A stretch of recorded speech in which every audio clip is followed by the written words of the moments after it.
ጤና ይስጥልኝ ሀብተ ገብርኤል እባላለሁኝ ከኮፒምስ። በዚህ ቪዲዮ እንዴት ኮፒምስ ሲስተም ውስጥ መመዝገብ እንችላለን የሚለውን የምናይ ይሆናል። አብራችሁን ቆዩ። ይሄ ላንዲንግ ፔጁ ነው። እዚህ እንደገባን በቀኝ በኩል ክሬኤት አካውንት የሚል አለ። እሱን ክሊክ አድርገን መመዝገብ እንችላለን። ወይንም እዚህ ጋራ ሳይን ስታርት ፍሪ ሴትአፕ የሚል አለ።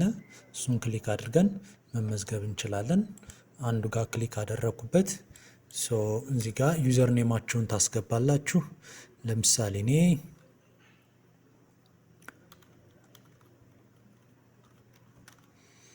አንድ አስገባሁበት። ኢሜይል ይጠይቃችኋል። የሚሰራ ትክክለኛ ኢሜይል ታስገባላችሁ። ፈርስት ኔም አስገቡ ይላችኋል። አስገባሁበት። ላስት ኔም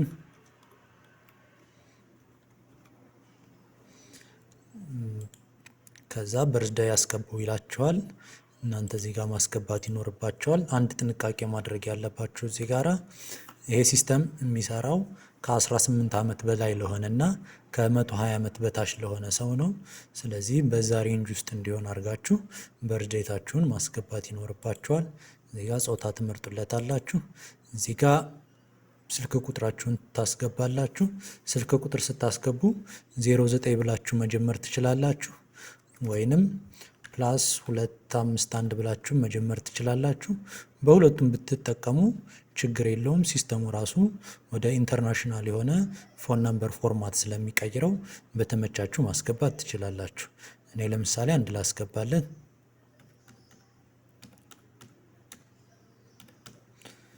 አድሬሳችሁን ታስገባላችሁ እዚህ ጋር ለምሳሌ እኔ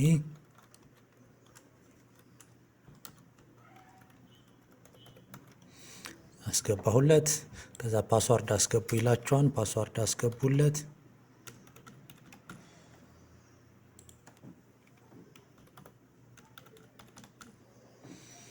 ከዚህ ጋር አግሪ ትላላችሁ። ተርምስ ኦፍ ሰርቪስ እና ፕራይቬሲ ፖሊሲውን ይህንን ማንበብ ይጠበቅባችኋል። ማንበብ ትችላላችሁ። ከዛ በመቀጠል ሬጂስተር የሚለው ላይ ክሊክ ታደርጋላችሁ ማለት ነው። ከዛ አሁን አካውንታችንን ክሬኤት አድርጎልናል። ከዛ እንደምታዩት ሬጂስትሬሽን ሰክሰስፉል እያለን ነው። ቴንክ ዩ ፎር ሬጂስትሬሽን ፕሊዝ ቼክ ዩር ኢሜይል ቱ አክቲቬት ዩር አካውንት ቢፎር ሳይኒንግ ኢን። ኢሜይላችሁን ቼክ አድርጎ ይለናል። በኢሜይል በኩል አክቲቬሽን ሊንክ አሁን ተልኮልናል ማለት ነው። አሁን ኢሜይላችንን ቼክ እናደርግና ካልተላከልን ተመልሰን መጥተን እዚሁ ላይ ሪሴንድ አክቲቬሽን ሊንክ እንለዋለን። ድጋሜ አክቲቬሽን ሊንክ ይልክልናል ማለት ነው። አንድ ጊዜ በትክክለኛ ኢሜይል ካስገባን ኢሜይልን ኦብቪየስሊ ይልክልናል ማለት ነው።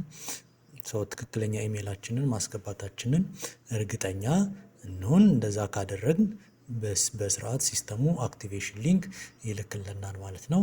አሁን ኢሜይላችንን እንክፈትና አክቲቬሽን ሊንካችንን ክሊክ እናድርግበት። አሁን እንደምታዩት ልኮልኛል አክቲቬሽን ሊንክ። አክቲቬት ዩር አካውንት እያለ ነው። ከኮፒምስ የተላከ ኢሜይል ነው።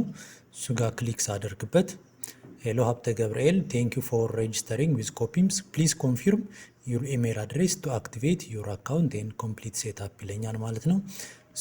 አክቲቬት ማይ አካውንት የሚለውን እዚህ ጋር ክሊክ ያለው ወይም እዚህ ጋር ሊንክ ልኮልኛል። እሱን ጋር ክሊክ ማድረግ እችላለሁ። በሁለቱም ይሰራል። እኔ እዚህ ጋር ክሊክ አድርግበታለሁ።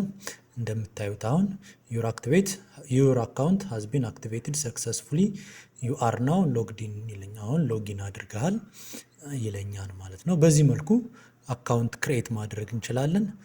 ኢሜይላችንን ተጠቅመን ደግሞ አካውንታችንን አክቲቬት ማድረግ እንችላለን ማለት ነው። አመሰግናለሁ።